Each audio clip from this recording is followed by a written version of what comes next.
حضرت گرامی،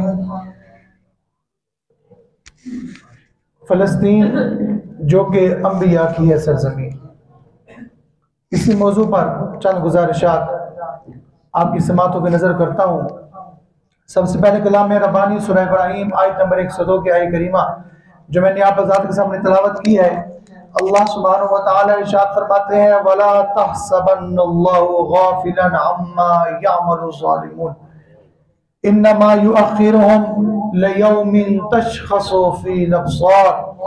And do not think that Allah subhanahu wa ta'ala is unaware of what the wrongdoers do.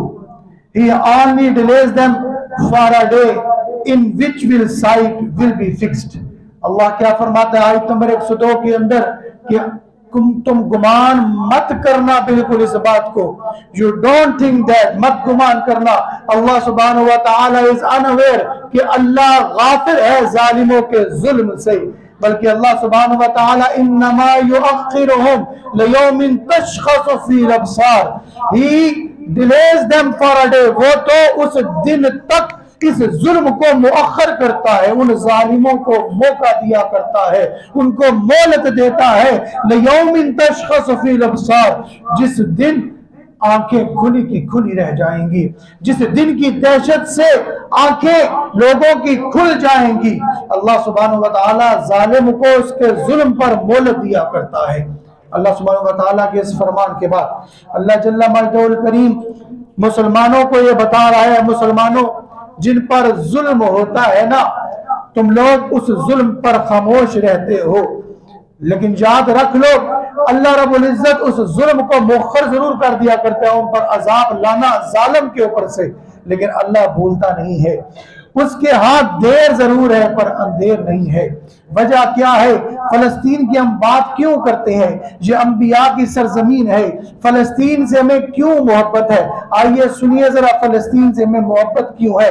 اس کی سب سے پہلی وجہ اللہ کا قرآن ہے، جو سورہ بنی اسرائیل کے اندر رب ذوالجلال اس فلسطین میں موجود اس مقدس شہر کی بات کرتا ہے. وہ فرماتا ہے الاقصی الذی بارکنا حولہ لنریہ من آیاتنا، کہ اللہ نے اس کے اندر مقدس شہر مسجد اقصی کا ذکر قرآن میں کیا ہے، اس لیے ہمیں فلسطین سے محبت ہے.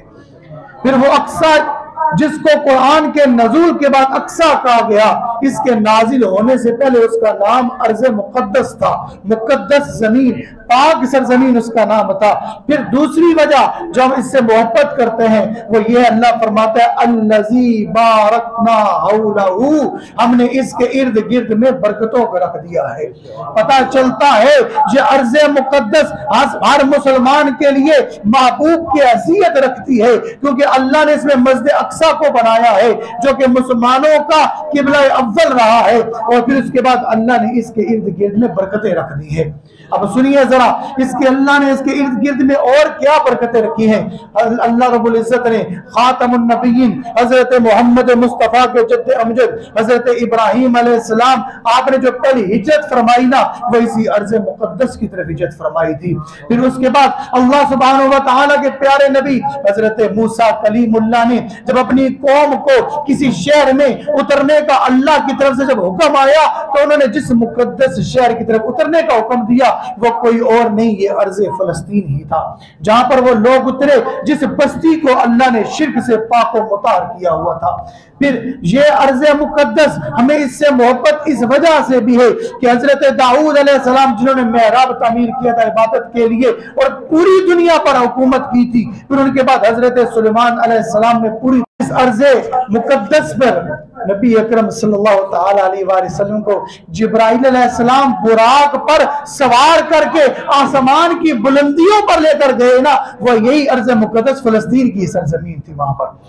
اس لیے ہمیں فلسطین سے محبت ہے. اور پھر اگلی بات سنیے، اسی فلسطین کی سرزمین پر جب مسلمانوں کا رعب طاری تھا دشمنوں کے اوپر تو وہاں پر صرف ایک حضرت عمر فاروق تھے، اور جب اس مقام پر پہنچتے ہیں اپنے غلام کا نمبر آتا ہے سواری کا، اونٹ پر اس کو سوار کرتے ہیں، خود پیدل چلتے ہوئے آتے ہیں، اور پیدل چلتے ہوئے آتے ہیں، کوئی فوج نہیں،